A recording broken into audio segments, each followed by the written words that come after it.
2 ദിവസം മുമ്പ് 13 വയസ്സുള്ള ഒരു പെൺകുട്ടി ചൈൽഡ് ഹെൽപ്പ് ലൈനിൽ വിളിച്ചു പരാതിപ്പെട്ടു. പരാതി കൊടുത്തത് ഇപ്രകാരമാണ്: സഹപാഠികളാൽ ആ പെൺകുട്ടി പീഡിപ്പിക്കപ്പെട്ടു എന്ന് പറഞ്ഞാണ് പരാതി കൊടുത്തത്. കേട്ട പാതി കേൾക്കാത്ത പാതി നമ്മുടെ പോലീസ് ഈ പരാതി രജിസ്റ്റർ ചെയ്യുകയും പ്രതികൾക്കായി തെരച്ചിൽ നടത്തി പ്രതികളെ അറസ്റ്റ് ചെയ്യുകയും ചെയ്തു. ഈ അറസ്റ്റ് ചെയ്ത് ആ പ്രതികളെ മർദ്ദിച്ച ശേഷമാണ് ഈ പെൺകുട്ടിയെ വൈദ്യ പരിശോധനയ്ക്ക് വിധേയാക്കുന്നത്. വിധേയാക്കി കഴിഞ്ഞപ്പോൾ വന്ന റിസൾട്ട് എന്ന് വെച്ച് കഴിഞ്ഞാൽ പെൺകുട്ടി പീഡനത്തിന് ഇരയായിട്ടില്ല എന്ന് പറഞ്ഞ ഈ പെൺകുട്ടിയുടെ പരാതി വ്യാജമാണെന്ന് അപ്പോഴേ തെളിഞ്ഞു. സ്വാഭാവികമായിട്ടും 13 വയസ്സുള്ള ഒരു പെൺകുട്ടിയുടെ പരാതി പോക്സോ കേസാണ്. ഈ പോക്സോ കേസ് ഇങ്ങനെ കെട്ടിച്ചമയ്ക്കുന്ന കേസായിട്ട് തോന്നിയിട്ടുണ്ടോ?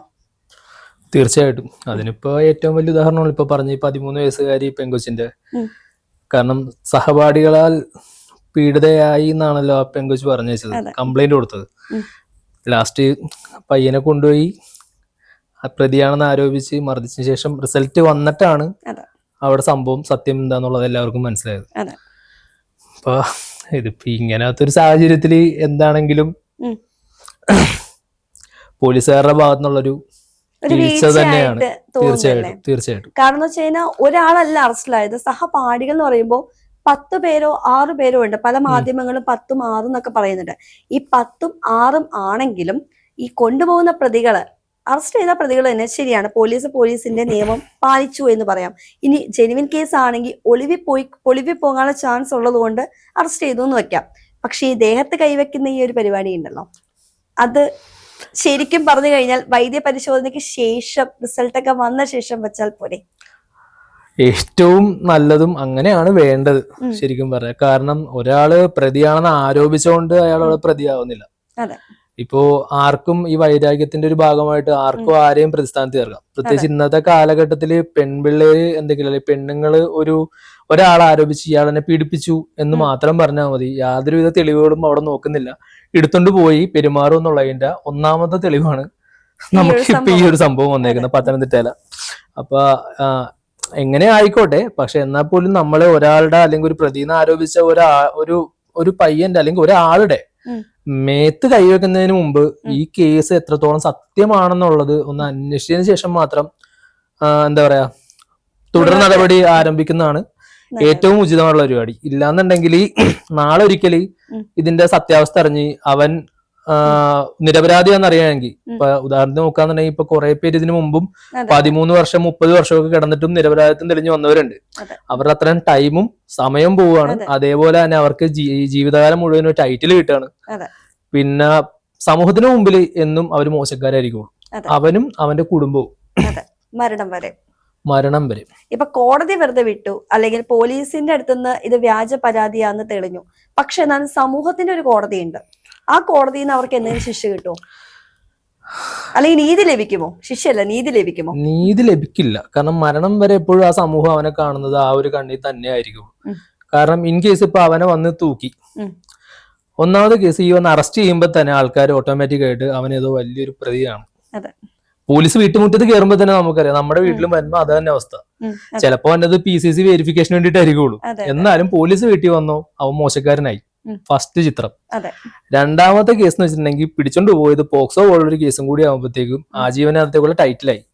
ഇൻ കേസ് ഇപ്പൊ പയ്യനെ വെറുതെ വിട്ടതുപോലെ പ്രതി അല്ലാന്ന് അറിഞ്ഞ് വിട്ടിട്ടുണ്ടെങ്കിൽ തന്നെ അടുത്ത ഒരു സെഗ്മെന്റ് തന്നെ എന്താന്ന് വെച്ചിട്ടുണ്ടെങ്കിൽ ആ പയ്യന്റെ അച്ഛന്റെ കാശിറക്കി കേസ് അട്ടിമറി ചെയ്ത് അവനെ പ്രതിസ്ഥാനത്ത് നിന്ന് മാറ്റി യഥാർത്ഥത്തിൽ അവൻ പീഡകനാണെന്ന് തന്നെ പറയുള്ളൂ സമൂഹത്തിന്റെ ഒരു രീതി വെച്ചിട്ട്.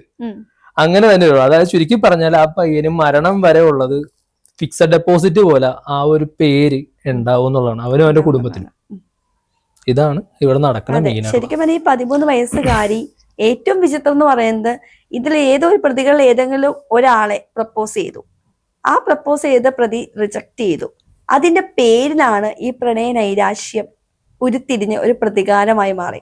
ശരിക്കും പറഞ്ഞാൽ ഈ പോക്സോ കേസ് നമുക്ക് ഒരിക്കലും കുറ്റം പറയാൻ പറ്റില്ല. കാരണം 18 വയസ്സ് താഴെയുള്ള പെൺകുട്ടികളും ആൺകുട്ടികളും പീഡനത്തിനിരയായ പോക്സോ കേസാണ്. പക്ഷേ ഈ പോക്സോ കേസിനെ വഴിതെറ്റിക്കുന്നു, അല്ലെങ്കിൽ വ്യാജമായിട്ട് കാണിക്കുന്നു. ഈ പോക്സോ കേസിന് ഏറ്റവും ഗുരുതരമായിട്ടുള്ള പ്രശ്നം എന്താണെന്നറിയാം? ഈ പെൺകുട്ടി വന്നിട്ട് നമ്മുടെ മുമ്പിലിരിക്കുന്ന അല്ലെങ്കിൽ ഏതെങ്കിലും ഒരു വൈരാഗ്യമുള്ള ഒരാള് ഇയാൾ എന്നെ പീഡിപ്പിച്ചെന്ന് പറഞ്ഞു കഴിഞ്ഞാൽ കേട്ട പാതി കേൾക്കാത്ത പാതി കൊണ്ടുപോകും. ഈ പൊക്കിക്കൊണ്ട് പോകുന്ന ആൾക്ക് പോലും അറിയത്തില്ല ഞാൻ പോക്സോ കേസിനാണ് അറസ്റ്റ് ചെയ്യുന്നത് എന്നുള്ളത് അറിയത്തില്ല. സത്യം ആ ഒരു എന്തിനാണെന്നും tag, അറിയാൻ അതെ, പറ്റില്ല. എന്തിനാന്ന് നമുക്ക് അറിയാൻ പറ്റത്തില്ല.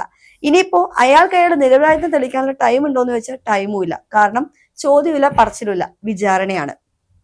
ഈ വിചാരണക്കിടയിലാണ് ഇനി മറ്റൊരു വസ്തുത, ഈ വൈദ്യ പരിശോധന ഇപ്പൊ ലേറ്റ് ആയതുകൊണ്ടാണ് ഈ ഒരു സംഭവം വ്യാജമാണെന്ന് അറിഞ്ഞതും പോലീസുകാരെ ഈ പ്രതിയെ മർദ്ദിച്ചതിനും അച്ചടക്ക നടപടി കിട്ടിയത്. ഇതൊരു ഒന്നാമത്തെ അല്ലെങ്കിൽ ഒറ്റപ്പെട്ട സംഭവമാണെന്ന് കേരളത്തിൽ തോന്നിയിട്ടുണ്ടോ? ഒരിക്കലുമില്ല. ഇത് ഇപ്പൊ എന്താ പറയാ, ഇപ്പൊ പോലീസുകാരുടെ കേസ് ആയതുകൊണ്ട് തന്നെ അവർക്ക് ഇടം വലം നോക്കാതെ ഒരാളെ, എനിക്ക് തോന്നുന്നു പട്ടാളക്കാരെക്കാളും മേലായിട്ടാന്ന് തോന്നുന്നു ഇവരുടെ ഒരു ചിട്ടാ രീതി. കാരണം പട്ടാളക്കാരാണെങ്കിൽ പോലും ആയുധമില്ലാത്ത ഒരുത്തന വെടിവെക്കുകയോ ഉപദ്രവിക്കുകയില്ല. പിടിച്ചോണ്ട് പോയി മാന്യമുള്ള ക്വസ്റ്റ്യൻ കഴിഞ്ഞ ശേഷം ഒരിക്കലും ഇടി വന്നത്. ഇവിടെ നടക്കുന്നത് ശരിക്കും അങ്ങനെയല്ല. ഇവിടെ വെച്ചിട്ടുണ്ടെങ്കിൽ കേട്ട വാദി കേൾക്കാത്ത വാദി എന്താ പറയാ, പിടിച്ചോണ്ട് പോവുക, അവരവരുടേതായ ഒരു സംഭവം നടത്തുക. അതായത് ഇടിക്കുക, തൊഴിക്കുക, തെറി പറയുക, പിന്നെ പല രീതിയിലുള്ള മാനസികമായിട്ടുള്ളത്. ഇത് തന്നെയാണ് ഇവിടെ നടന്നേക്കുന്നത്. 13 വയസ്സുള്ള 20 വയസ്സുള്ള ഒരു പയ്യൻ പുറത്തിറങ്ങിയിട്ട് അവരുടെ വീട്ടുകാര് റിപ്പോർട്ടർ ചാനലിൽ ഒരു അഭിമുഖം കൊടുത്തിട്ടുണ്ടായിരുന്നു. അതിൽ പറയുന്നുണ്ട്, പ്രതി ഞാനാകണം അല്ലെങ്കിൽ ഞാനായിരിക്കണം എന്നൊരു ഉദ്ദേശശുദ്ധിയോട് കൂടിയിട്ടാണ് പോലീസുകാരുടെ ചോദ്യം ചെയ്തതെന്നാണ് പറയുന്നത്. ഈ പണ്ടത്തെ കാരണവന്മാർ പഴഞ്ചൊല്ലുണ്ടല്ലോ, കട്ടവനെ കിട്ടിയില്ലെങ്കിൽ കിട്ടിയവന്റെ നെഞ്ചത്ത്. ഏതാണ്ട് സിമിലർ ആയിട്ടുള്ള ഒരു മുറ തന്നെയാണ് ഇവിടെ നടന്നുകൊണ്ടിരിക്കുന്നത്. കാരണം അവർക്ക് മേലിൽ ഒരാൾ ചോദ്യം ചെയ്യാനില്ല എന്നുള്ളതിന്റെ ഒരു തന്റെ ഇടമാണ് അവർ ശരിക്കും പറഞ്ഞ ആ ഒരു കാണിക്കുന്ന ഇതിൽ നിന്ന് നമുക്ക് വ്യക്തമാണ്. എന്ന് പറഞ്ഞാൽ എല്ലാ പോലീസുകാരും അതേപോലെ ആവണമെന്നില്ല, നല്ലവരും ഉണ്ട്. പക്ഷെ 1-2 പേര് മതി ഇതേപോലെ ബാക്കിയുള്ളവർക്കും കൂടി പേര് ദോഷം ഉണ്ടാക്കും. പക്ഷെ ഏറ്റവും വലിയ കോമഡി എന്താണെന്നറിയോ? ഒരു സത്യാവസ്ഥയുണ്ട് ഇതിന്റെ ഇടയിൽ. ഈ വ്യാജ പരാതി കൊടുത്തതും ജെനുവിൻ പരാതി കൊടുത്ത ഒരു സ്ത്രീയോ അല്ലെങ്കിൽ പെൺകുട്ടിയുടെയോ ഐഡന്റിറ്റി ഒരിക്കലും വെളിപ്പെടുന്നില്ല. മൈനർ ആണല്ലോ, 18 വയസ്സിന് താഴെയല്ലേ. അതെ, അല്ലെങ്കിൽ തന്നെ ഇപ്പൊ പീഡനത്തിന് ഇരയായി കഴിഞ്ഞാൽ നമുക്ക് ഇരാന്നുള്ള ടാഗ് ലൈനാണ്. ഇപ്പോൾ പോക്സോ കേസിന്റെ അതാണ്, വെളിപ്പെടുന്നില്ല. അത് ജെനുവിൻ കേസിലാണെങ്കിൽ അത് വെളിപ്പെടുത്തരുത്. കാരണം ആ കുട്ടിയുടെ ഭയങ്കര ദൂഷ്യമായിട്ട് ബാധിക്കും, അല്ലെങ്കിൽ ബാധിക്കും. പക്ഷെ ഇപ്പോഴത്തെ സ്ഥിതി അങ്ങനെയല്ല. 13 വയസ്സുള്ള പെൺകുട്ടിയെ ക്രിമിനൽ മൈൻഡ് പശ്ചാത്തലത്തിലാണ് ഇങ്ങനെയൊക്കെ പ്രവർത്തിച്ചിരിക്കുന്നത്. നമ്മൾ അവിടെ ചിന്തിക്കേണ്ട 13 വയസ്സുള്ള പെൺകൊച്ച് ഇത്രയും ആഴത്തിലിറങ്ങി ഇങ്ങനെ ഒരു ചിന്ത നടത്തണമെന്നുണ്ടെങ്കിൽ അത് എന്തുമാത്രം ലെവലിൽ ചിന്തിച്ചിട്ടുണ്ടാവും എന്നുള്ളത്, എന്തുമാത്രം ചെകഞ്ഞിട്ടുണ്ടാവും. കയ്യിലിരിക്കുന്ന ഫോണാണ്, അടുത്ത് നോക്കിക്കഴിഞ്ഞാൽ അറിയാം പോക്സോ കേസിന്റെ ദൂഷ്യഫലങ്ങൾ, നെഗറ്റീവ് പോസിറ്റീവ് ഇട്ടിട്ട് അറിയാം. അപ്പൊ അതിൽ ഫസ്റ്റ് തന്നെ കാണും പേര് പറഞ്ഞ ആരാണോ അവർ പ്രതി എന്നുള്ള കാണും. അതായിരിക്കും ചിലപ്പോൾ ഒരു ടാർഗറ്റഡ് പേഴ്സൺ ആയിട്ടാണ് ആ ഒരു പ്രണയം നടിച്ചിരുന്ന ആ ചെറുക്കനെ പറയുമ്പോ ആ ചെറുക്കൻ ഇവള് ഇഷ്ടാന്ന് പറഞ്ഞിട്ടും കൂടിയില്ല, അത് റിജക്ട് ചെയ്തു, അത് ഉൾക്കൊള്ളാൻ കഴിഞ്ഞില്ല. വൈരാഗ്യ ബുദ്ധി തന്നെ. 13 വയസ്സുകാരിയിലാണ് വൈരാഗ്യ ബുദ്ധി ഉള്ളത്. അവക്ക് എന്ത് ശിക്ഷയാണ് കൊടുക്കാൻ പോകുന്നത്? പ്രത്യേകിച്ച് ഒന്നുമില്ലല്ലോ. കൂടിപ്പോയിട്ടുണ്ടെങ്കിൽ ഒരു ബോധവൽക്കരണ ക്ലാസ് ആയിരിക്കുള്ളൂ. ഇല്ലാന്നുണ്ടെങ്കിൽ ജുവൽ ഹോമിൽ കൊണ്ടുപോയിട്ട് നാട്ടുകാരുടെ കണ്ണും പയ്യന്റെ വീട്ടുകാരുടെ കണ്ണ് കെട്ടുന്ന രീതിയിൽ 2-3 ദിവസം പാർപ്പിക്കും, ശേഷം വീട്ടിൽ വിടാനായിരിക്കും. ഇതാണ് പൊതുവെ നടക്കുന്നത്. മേ ബി അത് തന്നെ ആവാം. ഈ സമൂഹത്തില് അല്ലെങ്കിൽ ഈ നിയമത്തില് സ്ത്രീകൾക്ക് പ്രിവിലേജ് കൂടിയത് കൊണ്ട്, സ്ത്രീ എന്ന പരിഗണന ഉള്ളത് കൊണ്ട് പല കേസുകളും കെട്ടിച്ചമയ്ക്കുന്നതായിട്ട് തോന്നിയിട്ടുണ്ടോ? തീർച്ചയായിട്ടും. കാരണം ഈ ഒരു ഇപ്പോഴത്തെ കാലഘട്ടത്തിൽ സ്ത്രീകൾക്കാണ് ഏറ്റവും കൂടുതൽ മുൻഗണന അറിഞ്ഞു വെച്ചുകൊണ്ട് തന്നെ അത് മിസ്യൂസ് ചെയ്യണ ഒരുപാട് സ്ത്രീകള് നമുക്ക് ചുറ്റും ഉണ്ടെന്നുള്ളതാണ്. ഇതിൽ നിന്നെല്ലാം കുട്ടികളടക്കം ഉണ്ടെന്നുള്ളതാണ് നമുക്ക് ഇപ്പൊ ഈ ഒരു ലേറ്റസ്റ്റ് കേസ് പോലും ചൂണ്ടിക്കാണിക്കുന്നത്. 1000 കുറ്റവാളികൾ ശിക്ഷിക്കപ്പെട്ടാലും ഒരു നിരപരാധി പോലും ശിക്ഷിക്കപ്പെടരുതെന്നാണ് നമ്മൾ പഠിച്ചിരിക്കുന്നതും ഭരണഘടനയുടെ ആപ്തവാക്യവും.